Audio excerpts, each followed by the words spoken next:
Eto mga idol, marami na naman tayong pag-uusapan sa video natin ngayon ha. Well, unahin nga natin etong first official tune-up game ng Team USA kalaban ng Puerto Rico. Well, take note mga idol, posible nating makalaban ito sa second round. Kung matatandaan na hindi naging maganda ang scrimmage game ng national team ng USA kontra sa USA Select Team na kung saan ay 2 beses tinalo ng Select Team ang Team USA.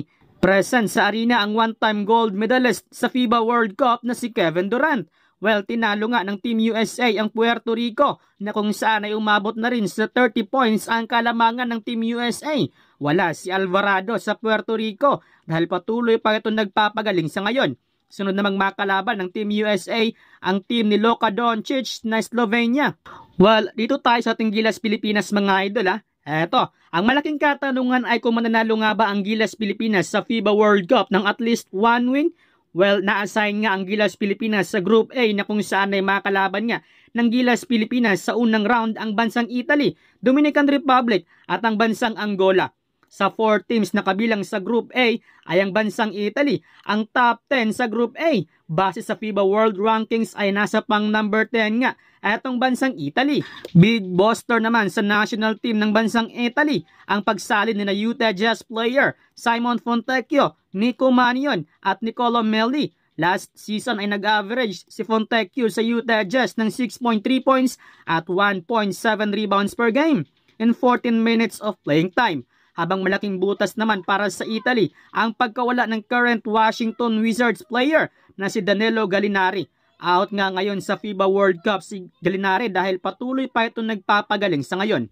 Sunod, etong Dominican Republic na nasa pang number 23 sa FIBA World Rankings. Dito mga idol ay medyo natanggalan ng tinik ang Gilas Pilipinas dahil out nga sa kanilang team ang 2 NBA player na sina Al Horford at Chris Duarte.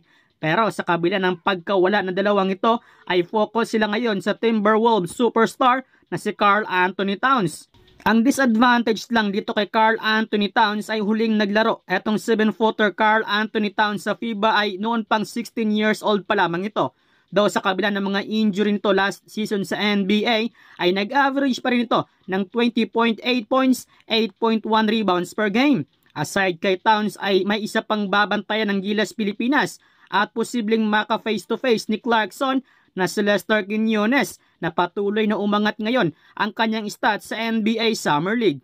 Habang ang Angola naman ay nasa pang 41 sa rankings pero meron silang NBA player, ang kanilang sentro 6'10" na si Bruno Fernando. Last season nito sa Atlanta Hawks ay nag-average ito ng 3.9 points, 3.5 rebounds per game.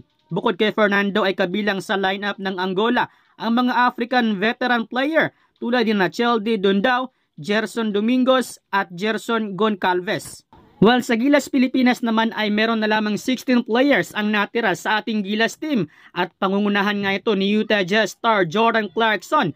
Last season ay nag-average nga ito sa NBA ng 20.8 points, 4.4 assists per game. Well, bukod kay Clarkson ay nandyan din ang 21 years old 7'3" center Kai Soto.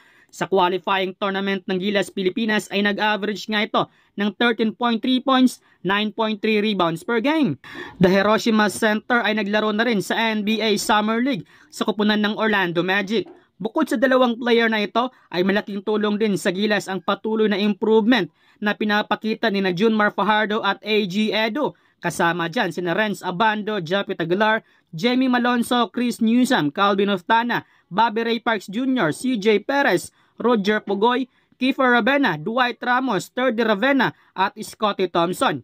Habang si Poy Eram naman ay officially out na sa Gilas Pilipinas dahil sa injury.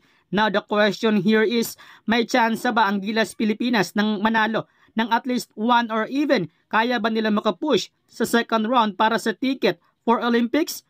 Well, Gilas versus Italy. Sa pagkawala ni Danilo Gallinari at pagpasok ni Jordan Clarkson at Kai Soto sa Gilas Pilipinas, para sa akin, 40% manalo ang Gilas. Titingnan natin sa lineup ng bansang Italy ay 6'10" ang pinakamatangkad sa kanila. Pero pagdating sa 1 hanggang 4 ay doon tayo matatalo. dahil matatangkad at mabibilis etong bansang Italy. Kontra Dominican Republic naman, sa mga hindi nakakaalam ang Dominican Republic ang siyang dahilan kung bakit hindi nakapasok ngayong taon para sa FIBA World Cup ang bansang Argentina. Last Olympic qualifying tournament sa Serbia ay nakasabay pa ang ating Gilas Pilipinas na may Kai Sotto at Ange Kwame tayo noon. In last minute natalo tayo. Walang Towns yun. Sa pagpasok naman ni JC at Towns, same level pa rin. 30 to 40% na manalo ang ating Gilas Pilipinas. Dahil hawak ni JC ang labas, hawak naman ni Towns ang ilalim. Kung magkataon na naging local sana itong si Jordan Clarkson tapos naturalize itong si Justin Brownlee, malaki sana ang chance natin na manalo sa kanila, no? So yun, sa Italy at Dominican Republic, medyo mas mahirap lang ng konti kalabanin itong Dominican Republic kumpara sa Italy. Dahil ang Italy kasi ay nawala nga etong si Danilo Gallinari. Habang ang Dominican Republic ay mas nadagdagan sila ng isang power forward center na si Karl Anthony Towns.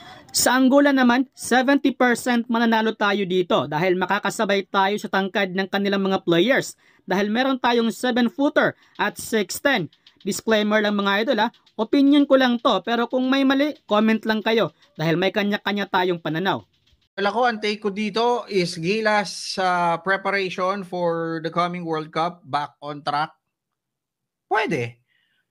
Pero, ngayon pa lang ho tayo nagsisimula. Okay? So, hindi ho tayo back on track. Ngayon pa lang ho tayo nagsisimula. With 17 days to go para ho sa World Cup, ngayon pa lang ho natin ina-analyze yung mga important pieces ng team natin.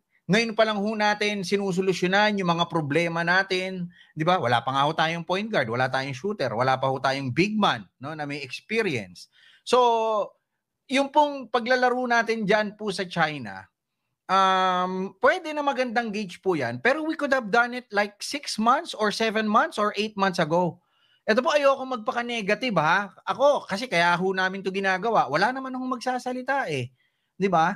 Kaso ang problema ho natin dito, kung ako nga ho ang tatanungin ninyo, dapat hindi ho ako naglaro sa China. Alam niyo kung bakit? Televised game yun Ibig sabihin nun, ibinigay mo dun sa mga scouts ng napakadali, yun pong mga play natin, ipinakita mo yung strengths natin at saka yung weaknesses. Ito, tatanungin ko kayo. Asan ho ang Dominican Republic ngayon? Asan ho ang Angola? May nakikita ho kayong update? Wala, di ba?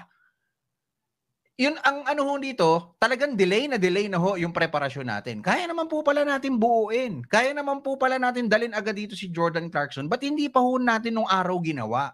Si Jordan Clarkson ho pala yung pipiliin natin na naturalized player. Bakit pinaasa pa natin si Justin Brownlee tsaka si Ange Kwame? Di ba? Dapat 6 months ago pa lang po, nakalatag na kung ano po yung plano natin for Gilas. Ngayon nga, wala ho tayong point guard Ano gagawin ho ninyo? Si Jordan Clarkson ang gagawin ninyong point guard, nasakripisyo ho yung scoring niyan. Doon pa lang ho sa bago mag-half court, binabantayan na yan. Diba? Yun pong preparasyon ng Gilas ngayon, kumbaga ho sa bahay na itatayo, ngayon pa lang po tayo naghuhukay.